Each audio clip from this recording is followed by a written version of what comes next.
Welcome. Here we go. Everybody's joining in. Great to see you guys. So happy to have us all together again. Welcome to Wisdom Soup. Yay. Oh, So Jackie. many beautiful Hi. faces. Hi, you guys. So I was really psyched when I looked through the list of all the people who are coming today, and I see there's many new people joining, which was awesome. So welcome.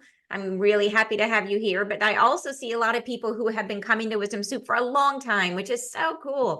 So, because this is an awesome community of people. This is Wisdom Soup, as some of you guys know, because some of you have been coming for years. We've been having Wisdom Soup meetups for years. We started eons ago, and and the idea was to find people, to find our peeps, to find other people who are on a spiritual journey. So I started Wisdom Soup because I was on a spiritual journey and I really needed new friends. I needed friends that I could talk to about this stuff. And none of the people that I knew at the time were interested. I tried, I emailed, hey, who wants to get together? To nobody, like nobody replied. So I just sort of stuck my flag in the ground. I put a post on Meetup and an amazing group of people showed up. And it was, in the beginning, I think there was 25 of us, which I was thrilled with. And then some of those people are here right now, which is so cool. And it's been awesome. And then with COVID, we expanded and did it online, bringing people from really all over the world. So, but it's meaningful. And part of the reason, is the idea that on our journey, we always change our idea of what is spirituality going to mean to us? And how do we define our own journey? And I know for myself that has changed dramatically over the years. Like in the beginning, there were things I was totally close to, things that I thought were, like some of the stuff, fairies and dragons and, crystals even, you know what I mean? Stuff that in the beginning I was like, oh yeah, right. And now I'm like, oh, I love it. So my journey has evolved dramatically over the years.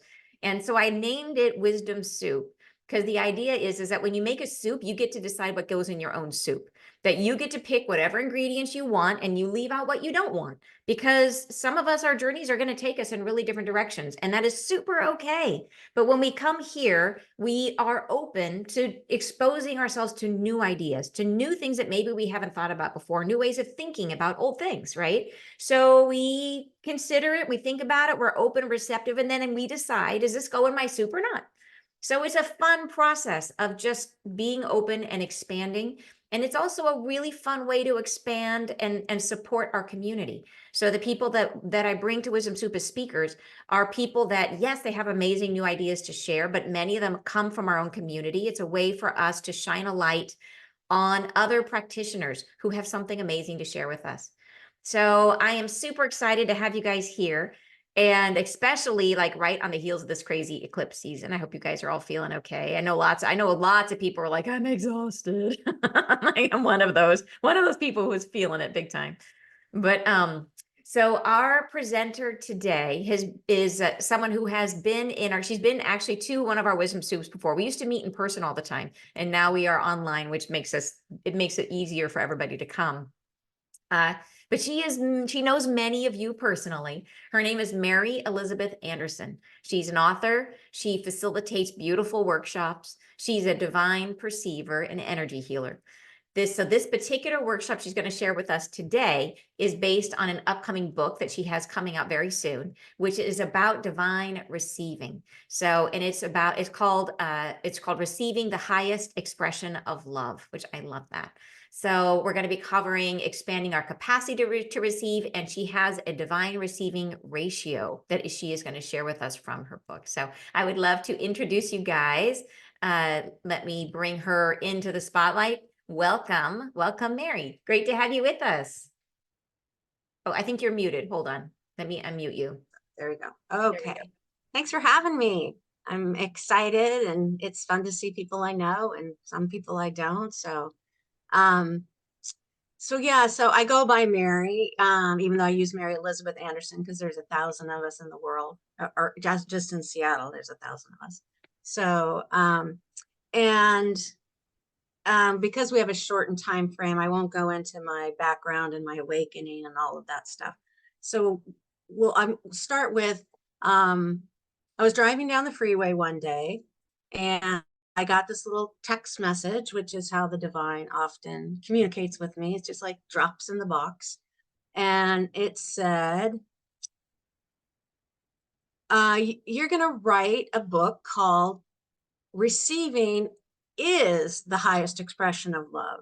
That was the original message. Receiving is the highest expression of love. And I remember I was by myself and I have, I remember kind of rolling my eyes like, I don't even know what that means. And you're asking me to write a book. So that was like 4 years ago.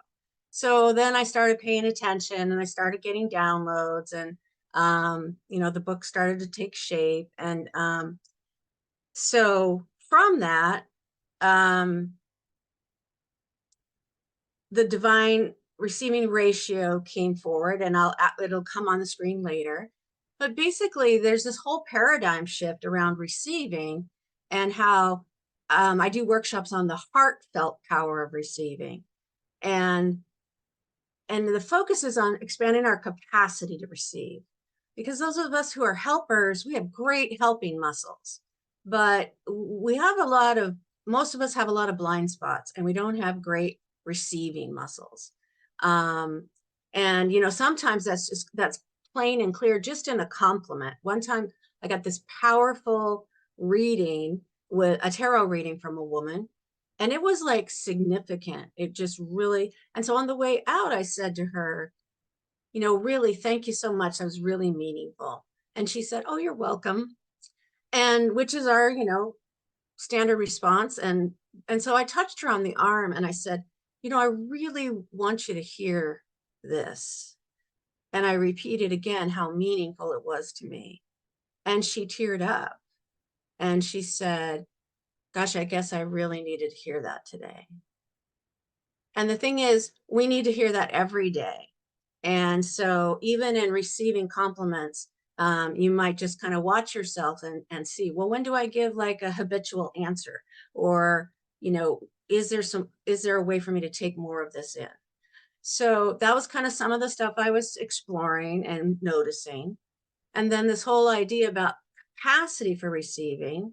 It's like when you're born, if you don't have lungs, you have no capacity to receive breath. And so receiving is what happens first. And this whole thing is not to diss giving, because what kind of a lot of us have sort of been told is giving and receiving are two sides of a coin.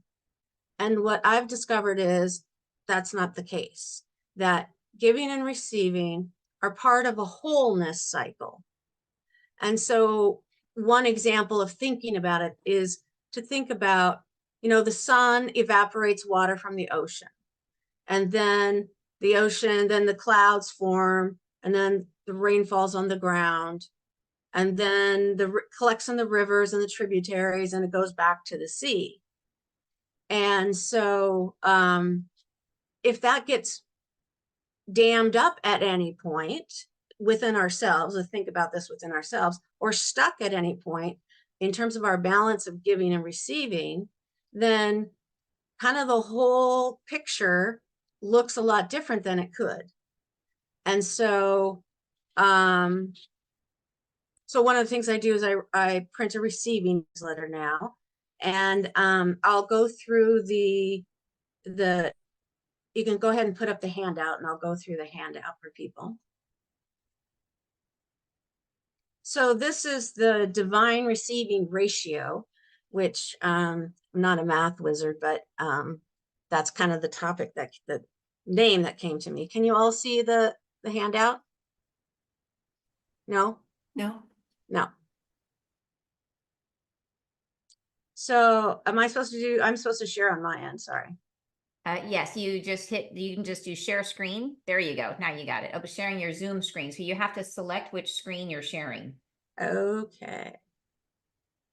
So you might want to unshare screen, bring up the screen that you want. And then when you hit share screen, you select which of your tabs you're going to share. Okay. Let's see. Let me put my glasses on. I should have let you do this. I said, oh, I have it on my screen. It's not too late. You could, if you want me to do it, you could send it over. And I'm happy to help.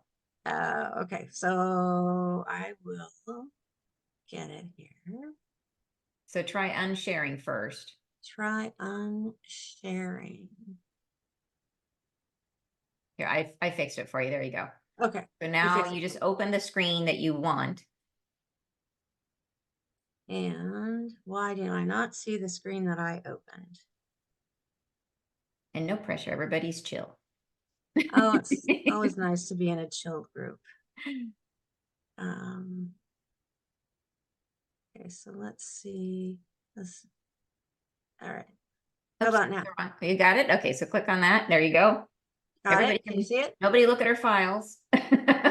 We see your file. We see your You see file. my file? You don't see the picture? No, we see we're looking at your files. Okay. So open That's that and then I'm going to stop your share again. And then you just make sure you share to that particular folder, to that particular item. So when you hit screen share, or if you want, just click share to like get the link for that, put it in the chat and I will share it. okay. We'll try this one more time. Sorry Okay. about this. So I'm going to pick, Oh, and that one? Tammy's saying you had the tab open next to the Zoom tab. So there it is. You're in. You did it. Okay. All right. Yay. Good job. Hallelujah. Woohoo. Hallelujah. All right. I would like to do more of these online things. This is only my second guest speaker, so I'm going to get better at this. Congratulations. So, and can you see the whole thing or just part of it? We can see just the upper half. So there you go. If you make it smaller, we'll see the whole thing. Perfect. Yeah. A little more. All right, there you go. And Beautiful. I think I That's asked it. for it to be sent out to people, and if not, we can take care of that Yeah. later. Beautiful. Okay, so the model here is the big circle in the middle is the divine is always full. There's divine fullness all around us. And then there's this thin veil, you know, that's represented by the dots and dashes. And then we're the ones receiving. And so ideally, there's no interference and the divine fullness just flows down into our lives. However, as human beings, we have a tendency, well, when we're born, we're conditioned based on our family's beliefs and what we're told and our society and all kinds of things that impacts us. And in fact, a lot of our subconscious programming on these core beliefs happen before we even can talk. It's pretty amazing what science is finding out.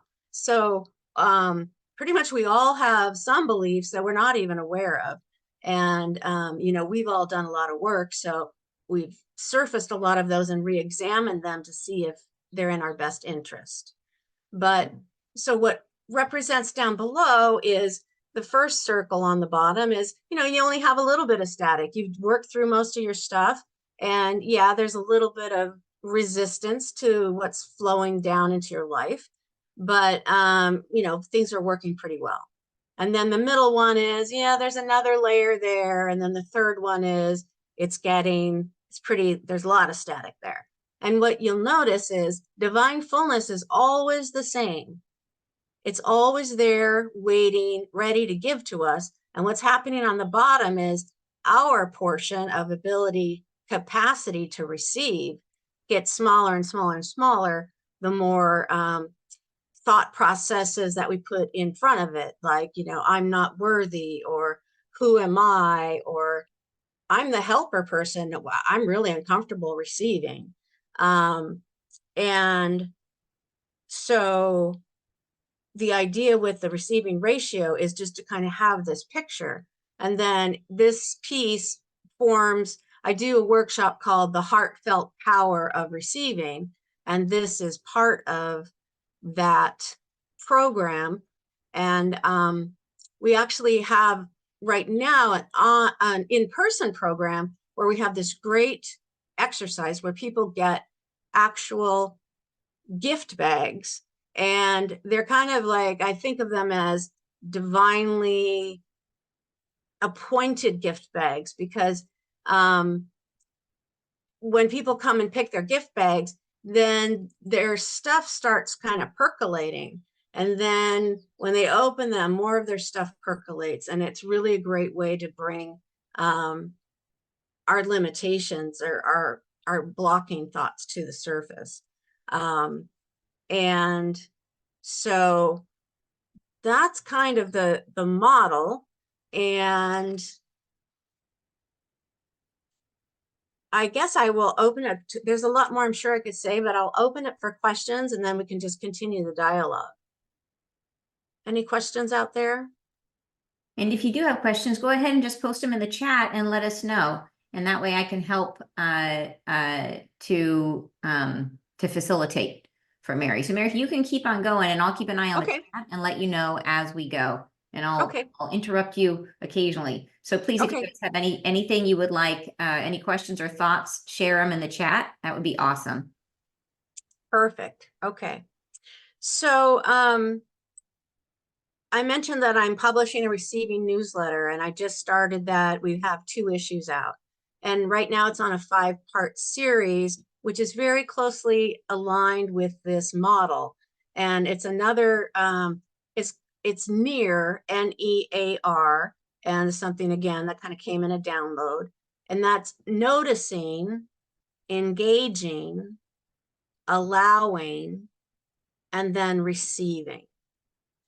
So let's take, because it's so easy to see the example of receiving a compliment. And you kind of know when, people say, oh, this old dress, it's nothing, or they did a big party and they're like, oh, well, it didn't take hardly any time and things like that. So when you give someone a compliment, you might notice what kind of reaction they have and see if you feel like you've been heard. And you don't need to interrupt them or do something to course correct. It's just you're starting to notice. And then when somebody gives you a compliment, you might kind of check in with yourself. Are you like open-hearted and just really taking that in? And then once the next kind of step is engaging. And so that's kind of what I did with the woman who did that reading for me. And, not every situation is appropriate for engaging.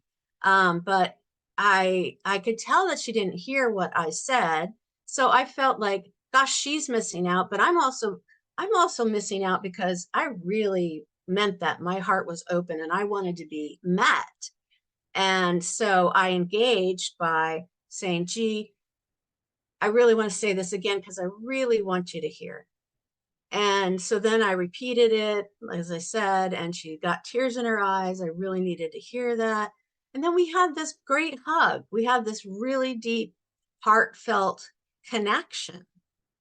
And one of the things I find about the heartfelt connections is, as givers, when we give and give and give, we definitely get energy back from giving. But these kinds of little things where we can do a heartfelt connection, in my experience, it just brings up all of this love and all of this energy and like boosts me. It's sort of filling up my bucket. And it can take, 3 minutes. So in terms of noticing and engaging, and then allowing, so there is an allowing piece in there that she was willing to go there and I was willing to go there. And then the receiving piece, kind of that hug and kind of that mutual connection. And I use compliments just because it's something we see every day and it's easy to notice. And when we do the workshop with the divine receiving ratio and we're trying to figure out what all of that fuzzy stuff is, kind of noticing is kind of becoming aware of it.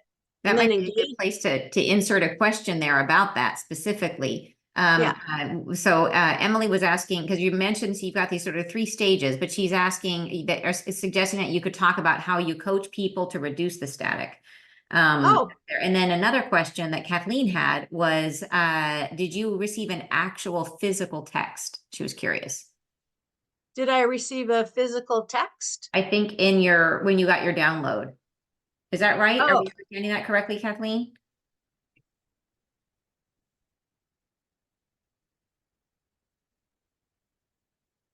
Okay, and then I'm sorry, Oh, she's wondering that when you got your download, if it came in, like clairaudiently, or if it came in, it's like an actual physical thing that you were somehow received information that sort of magically appeared on your phone.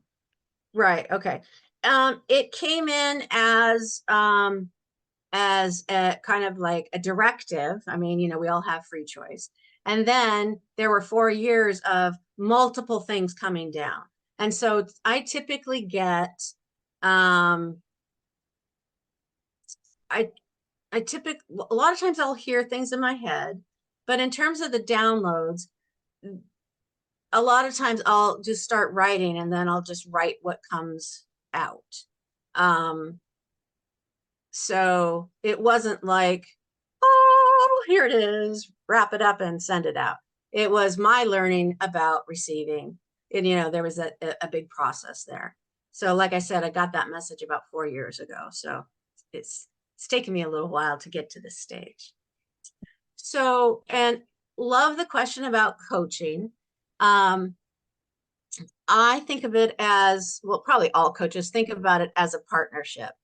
And one of the things that I talk about, you see that I call it energy awareness coaching.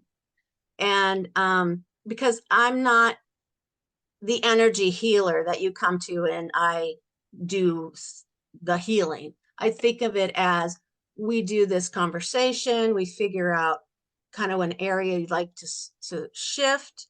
Usually we kind of, I'll ask questions about where you feel that in your body. And then through the process of exploring or engaging with that,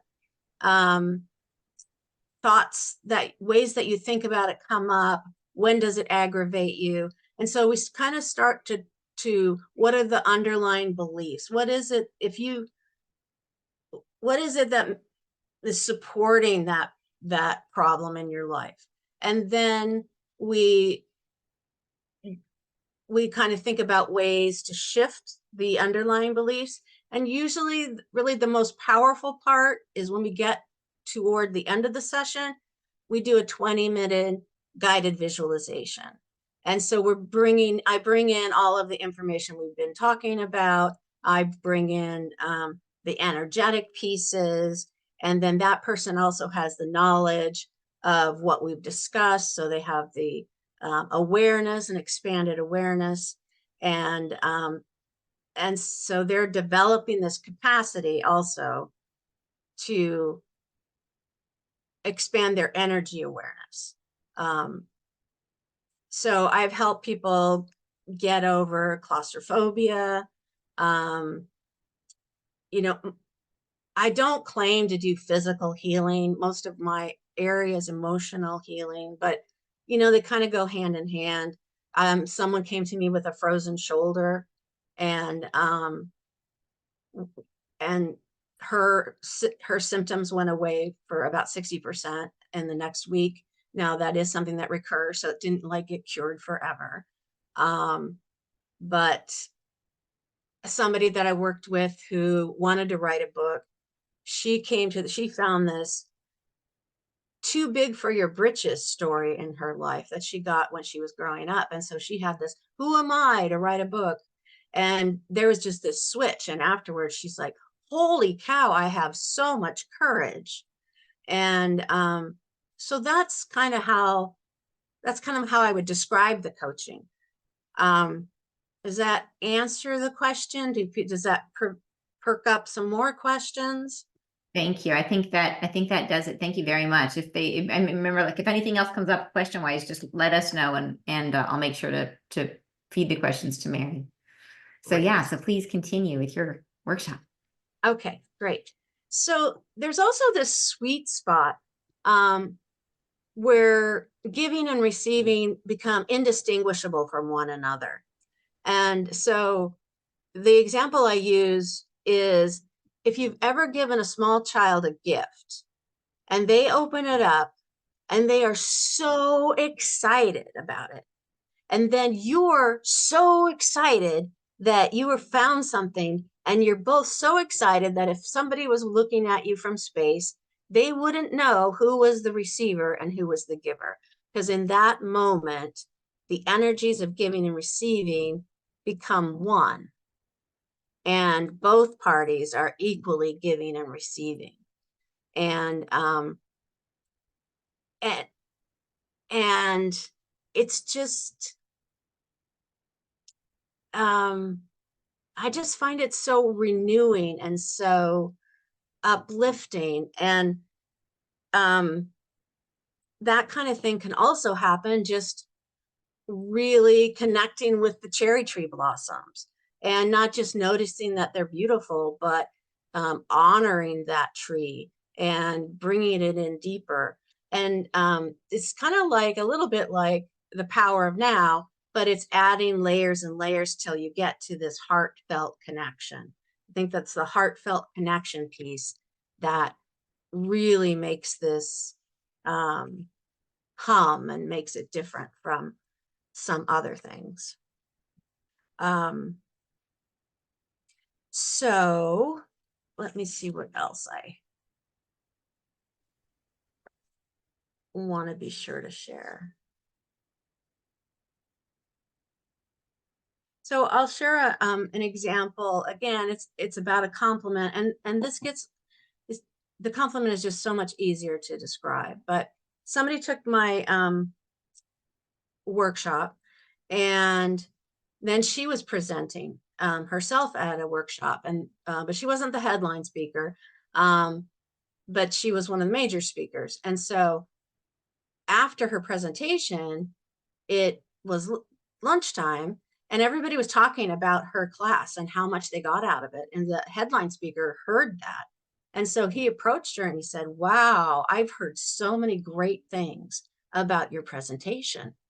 And she was actually, her first reaction was to be a little embarrassed, to be a little bit shy, like, "Oh my gosh, he's, and to say, oh yeah, thanks." And then the day went on. It was like a retreat. So then she circled back to him because she started thinking about the class she'd taken, and she circled back to him and she said, "I really want you to know that I heard you. And I really appreciate that feedback. It means a lot to me coming from you." And he said, "I'm really glad that you heard me.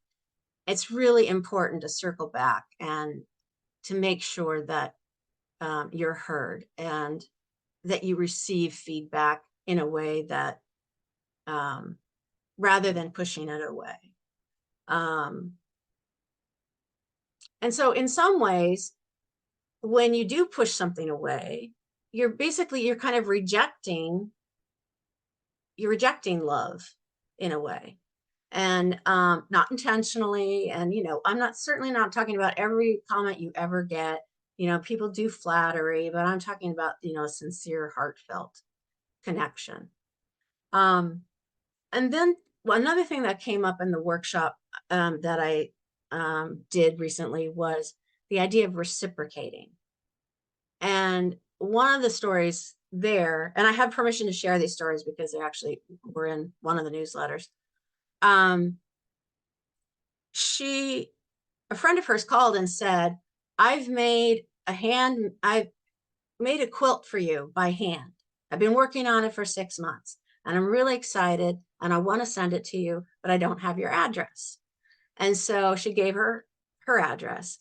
And then when she hung up the phone, she immediately started to think, what could I possibly give her in return that will be as significant?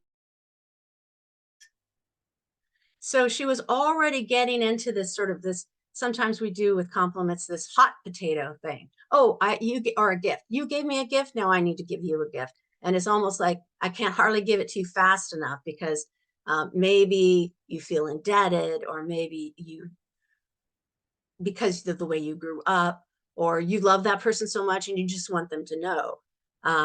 In her case, she stopped herself and she waited for it to arrive, and then she really received it, and then she expressed how it made her feel to her friend.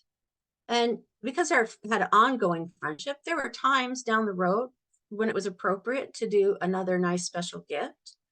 But she actually shared a story that came before that, where she gave somebody a really cool gift and that person immediately reciprocated.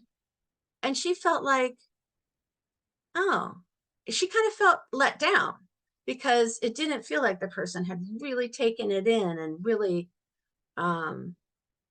received her, because it really is, these are placeholders for receiving the other person and for receiving their open heart.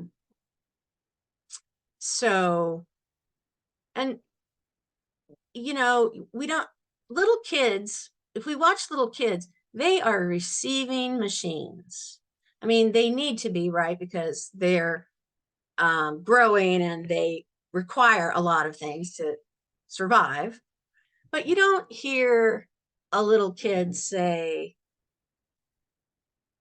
you know, there's cupcakes on the table, and they don't walk by and say, I don't need your charity. I mean, they don't say things like that. Their dad asks them to go out and play ball, and they don't say, what is it you're going to expect back from me because of that?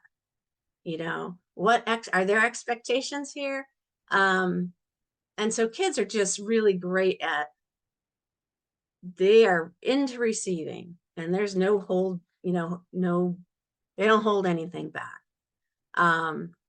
And I'm curious if anybody in the group, as we've been talking, if you wanted to share maybe a limiting belief that you might have, or you may have overcome it, or you may have just had an aha about something you were told when you were little. Has anybody had something kind of pop up that is related to this material? I'm watching the chat, so let's give people a moment to add in their experiences. Okay. Yeah. I can say for sure, Mary, that one of the things I have experienced is the feeling that the person who's doing the giving, like how good it feels to be the giver, you know, Yes. and when we're shut off from receiving, how it's like we're denying the other person the joy of giving. Like I remember when I was in my first baby shower, and I, at the time, my heart was still, like, I was still working to, my heart was still closed at that stage of my life, and I was not good at receiving.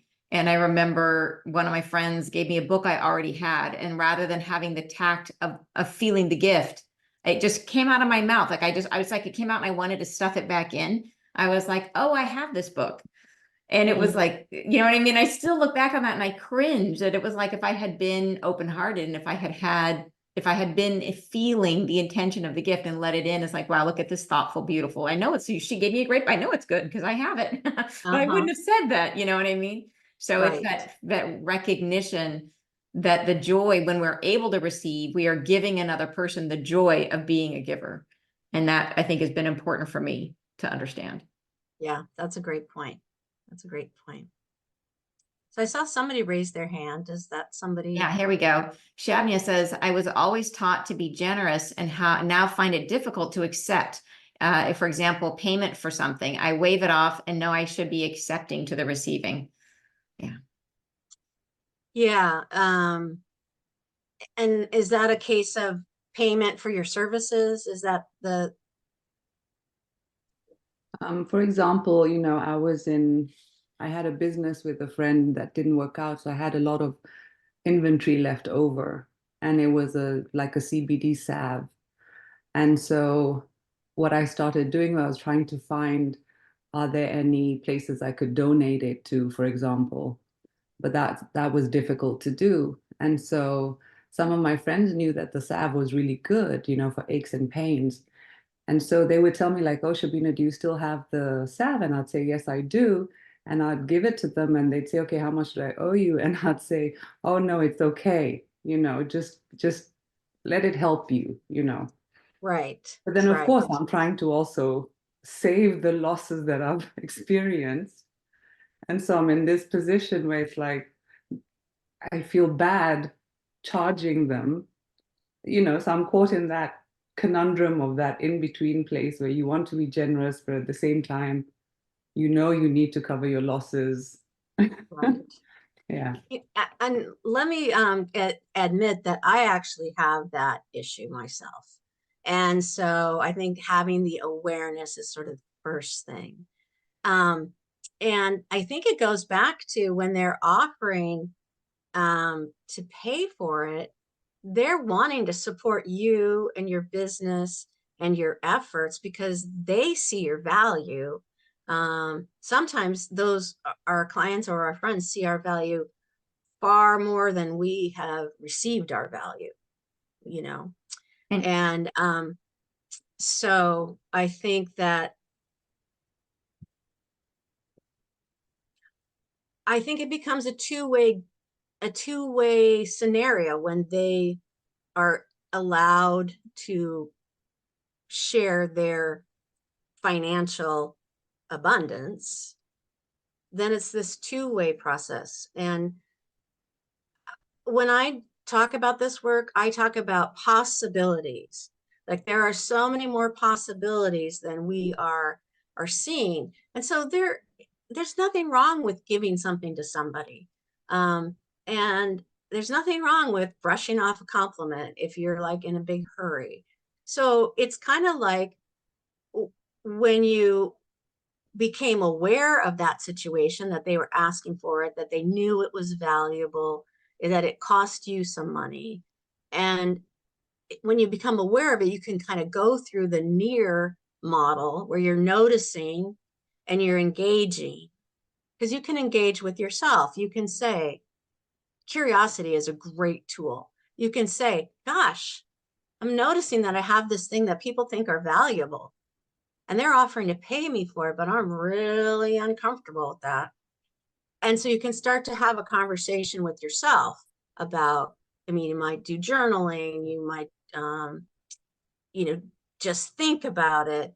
And then you might think about the wholeness cycle. If this was evaporating from the ocean and going through the whole thing, where is it getting stuck? Is there some place in your belief system where it's getting stuck? Because when you kind of find that gem, then that opens up the process of allowing, and then being able to receive. And oh, sorry, I thought you were finished. Emmy has something to add too. If you'd like to share with us, Emmy. Yeah, what came to my mind, so you use different language than I would have used, so I love it when I see similar things in different languages, and it's beautiful. This is kind of a concept that I think about a lot.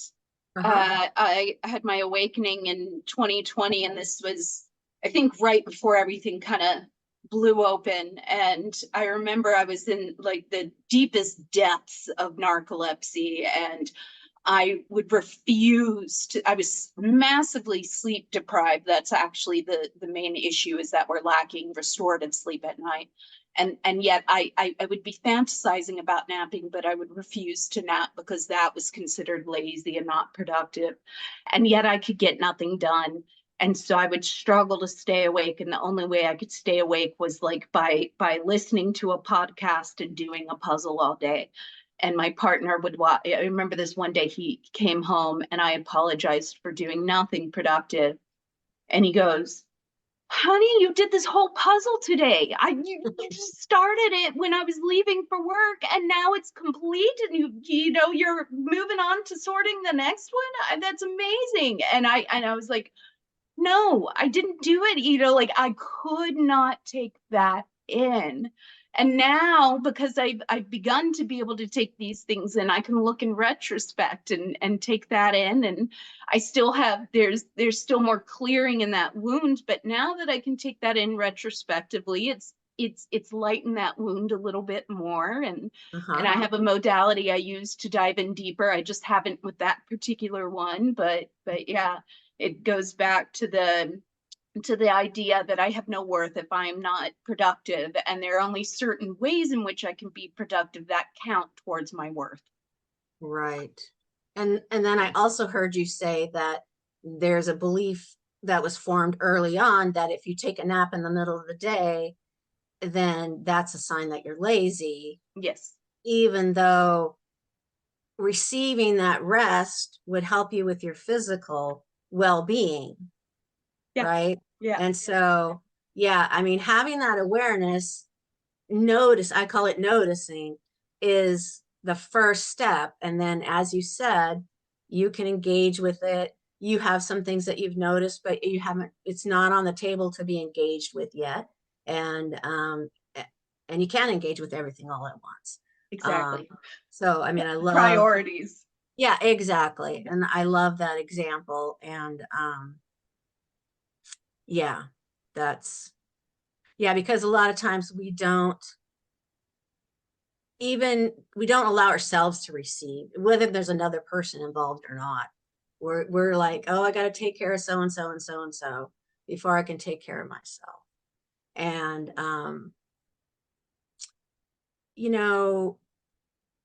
we kind of train people, those of us who are givers, we're the first to volunteer. We are happy to do it. We're great at getting other people involved. We know how to move projects forward. And so no wonder when they need something done, well, they go to you as a first, could you do this? And so there is a kind of a fine art to learning how to say no, to protect. So, and that's a receiving to yourself. You're receiving time. You're receiving some energy. And I do some coaching around learning how to say no and how to align your yeses with identifying your top 3 priorities and then aligning your yeses with those things. And the other thing about when we're the one always doing the event or always doing that stuff, we're depriving other people of learning those skills. And so sometimes what's great, if you want to transition out of something, is to invite somebody to be your partner so that the next time there's a company picnic or a church picnic or whatever, they feel comfortable putting it on. And you invite them to be your partner with the idea that, I really am ready to do some other things. And I could really use support. And I'm wondering if we did this together, if you would be willing to volunteer next year and take that on. And so when we overfunction in the giving part, it that creates a dynamic where other people underfunction in the giving department. So there can be a lot of dynamics. And I have a master's degree in applied behavioral science. And so some of this awareness comes from the overfunctioning, underfunctioning model comes from that training. We have a couple of questions here too, comments. We have, Euro was commenting that the topic is endless. He says, why is it so hard to receive and hard to receive and easier to give? There's so much there to be said. Neither giving or receiving is easy for most of us, and reasons are constantly changing. And then Annie says, much of our common religious beliefs have always said it is better to give than receive, which is so true. I think that's really, that you're right. It is ingrained in us, right? To give is more important when in fact it's that somebody's got to be the receiver for all those givers. Exactly. Yeah. And kind of well, and also if you look it up online, that Bible verse, better to give than to receive, it actually talks about it's more blessed to give than to receive.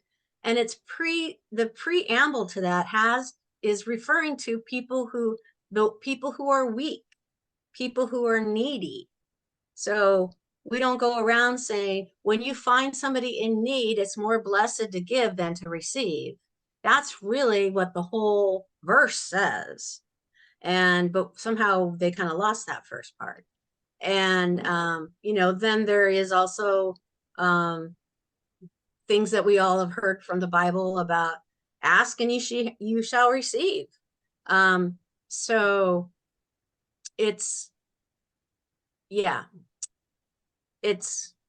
there's a wholeness there when you look for it. But when people emphasize a certain amount, and that's what we get, because that we are all conditioned to. It's better to give than receive, and don't look greedy, and all kinds of things. We have a comment from Amber. Amber, would you like to go ahead and share your observation? Yeah, I have something that's just staring at me in the face, and this is kind of how I'm receiving this gift you're sharing with us. So thank you for sharing this with us. But I'm looking at that beautiful tree on the screen at the top of your document. And I see the top of the tree as kind of the fruit of the spirit and the part that we give, right? And we give that part freely, and that's the part everyone sees. And then there's the root system that's below that often people do not see. And I see these wounds, these limiting beliefs, these guardrails we put up on ourselves as things that have stunted the root growth or killed off part of the root growth. And it's as though our roots have just gotten more and more shallow, and we're not able to receive the nutrients from the soil around. We're not able to receive because of that stunted soil growth. And so we have to look for ways to receive that the nutrients that are in the soil and amend that soil and kind of heal those old wounds and let go of those things. And so I see your circle at the top, but then I see these circles at the bottom. And for me, that's just kind of what I'm seeing. And that's going to be an easy way for me to think of it in the future with this beautiful symbol. So thank you for sharing it, Mary. Oh, absolutely. Absolutely. And then we Yeah. have another comment here. That's a great observation and beautiful. I wouldn't have even seen that. That's beautiful. Thank you for bringing it up. We also have a comment from Linda, which is awesome. She says, thank you so much, Mary. Recently, I was given 2 small gifts from different people. After listening to you, I have now sent an appreciative text to them saying why the gifts were so meaningful to me, which they were. Thank you. This is a simple and important gift. So beautiful. Yeah, beautiful comment. Thank you. Wow. So she texted while she was in the class. That's Yeah, great. love it. That's great. And yeah, I love that because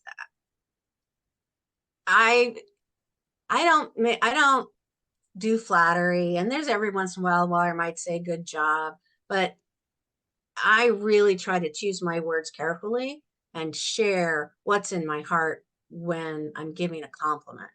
And most people really appreciate it. You know, my brother rolls his eyes, but most people really appreciate it.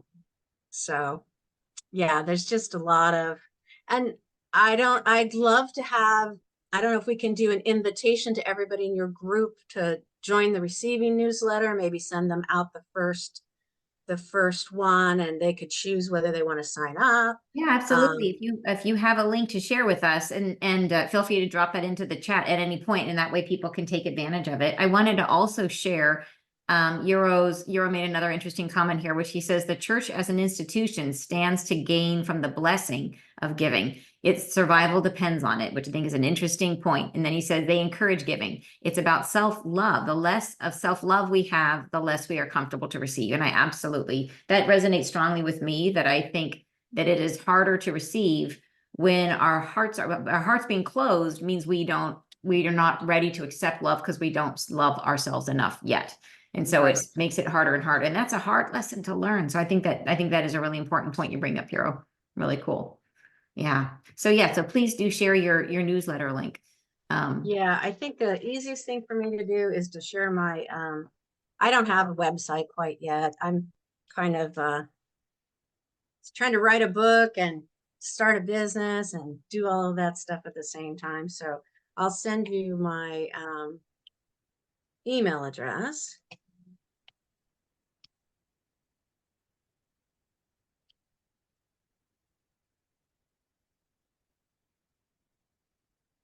And then Annie brings up the reciprocal relationship, which he says that if the church's followers remain needy, they will turn to the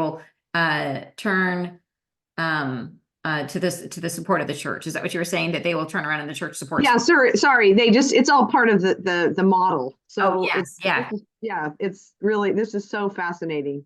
I yeah. would love to hear more about your what your opportunities are, Mary, because this is so right on. Thank you for this. Yeah, Mary, well, her you know, email in the chat, so it's there for you guys. one of the things that I am really wanting to do is to find people who are wanting to host the heartfelt power of receiving in their home. And hopefully Jackie doesn't mind that I say Jackie did the first one. I don't know where Euro was on that day, but it's in person, and probably there's only like 10 times I can do this in person because the gifts I'm giving are things that I've collected over the years. And it's not like a white elephant. They're meaningful things. They just are done serving me. And so to have something in the middle of the room where you can really interact with it, and we go through this process of observing and taking notes and really kind of bringing to the surface these limiting beliefs, because pretty much everybody in the room has similar limiting beliefs. And so if you're interested in hosting something like that, I take care of the registration. It's a 5-hour thing, and then you find friends that want to do it, and somebody who's wants to have it in their home, and we could set something up like that in a few weeks. So Annie's asking how many people would you need space for? 12 is the ideal number. 8 would be the minimum. So no more than 12, no less than 8. Great. And Becky is saying it's an awesome experience or amazing experience. So that's great that you guys, some of you have already done it. That sounds really cool. So yeah. And then Janice says, thank you for your observation to Amber's comment about the tree. She says, I actually wrote it down. Like you, that visualization will remind me to open myself through giving in order to supplement what I'm not able to receive through nutrients until I heal my soul wounds. Beautiful, beautiful. Yeah. Great. All right, Mary, was there anything more that you wanted to share, or do you feel complete? I feel complete. I mean, I could talk about this for hours and hours, but I Yeah. tried to really narrow it down. So I really appreciate what a great group this has been, that